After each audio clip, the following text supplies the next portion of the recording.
Recently, I was on a bus in Dublin, Ireland. In conversation with a European professor, we've known each other for many years, but see each other infrequently. As part of catching up, I shared with him that earlier in the year I spoke at Newcastle University in England for their annual Riddell Memorial Lectures. Curb Your Technological Enthusiasm. When Should We Be Tech Prudent? Was my title. My professor friend immediately challenged the idea that we can do much to stop new tech from spreading. I've heard this claim from other intelligent people. Technological change is inevitable, so we just have to learn to accommodate it the best we can. Perhaps you share this skepticism. As a general idea, it may be true, but in the specific, not so. I pointed out that there are lots of technologies, entertainment, industrial, medical, and others, that neither of us have ever purchased, and we might even actively discourage our children or communities from acquiring them. Many inventions have gone nowhere or have had short lifespans or limited spreads. Consider the steam engine automobile, the double-decker bus, or the list of innovation flops that we'll link in the notes.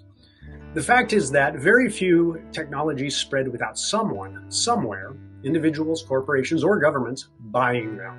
And we have a lot of control over what we buy, and many opportunities to influence what others buy, including our local governments. Just because there are computer tablets doesn't mean that we have to buy them for our children or put them in our kids' schools.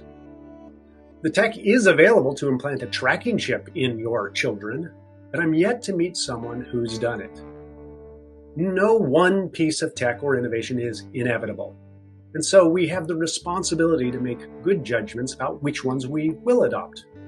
We need to be prudent about which technologies or technological solutions to problems that we will support. No doubt, some of the new tech will be largely good, but some will have negative consequences too, even when the inventor's intentions are good.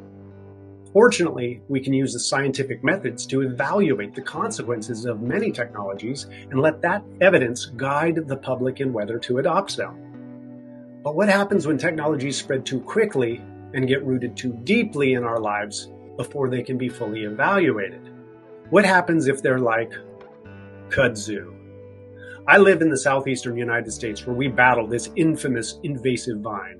Also called Japanese arrowroot, kudzu can grow more than a foot each day and commonly envelops trees, utility poles, bridges, barns, and houses.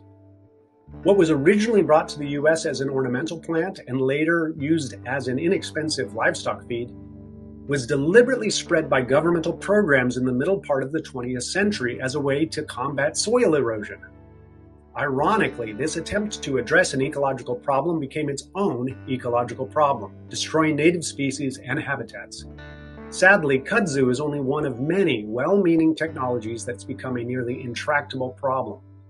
It seems even science-informed problem solvers can fail to anticipate the longer-term consequences of their efforts. Some technologies, by technologies I mean human-engineered solutions to problems, some technologies get out of hand. You can probably think of some contemporary examples. For many of us, digital social media is one such example, especially in the hands of children. Various pesticides, food additives, and weapons might make your list. My point isn't to identify bugaboos, but to see if there is a way of better predicting which tools or solutions could become plagues. In my Riddell lectures, I focused on ways in which insights from the study of cultural evolution, and especially how the cognitive science of cultural forms, might give us tools for anticipating which new technologies might be like kudzu. I argued that we can do a better job judging various technologies early in order to discourage rapid spread or deep-rootedness in our communities. We can also do a better job of determining whether many of our technologies are likely to improve versus harm human thriving. If you're more interested in what I shared in Newcastle, the lectures can be found on YouTube.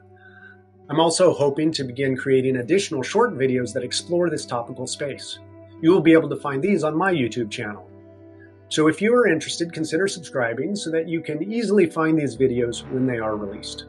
In the meantime, I encourage us all to be thoughtful and prudent with new technology. Will it promote human thriving? Will it better restore and align the world with God's purposes? Or will it be like kudzu? Something that seemed like a good idea, but now is a problem that we can't overcome.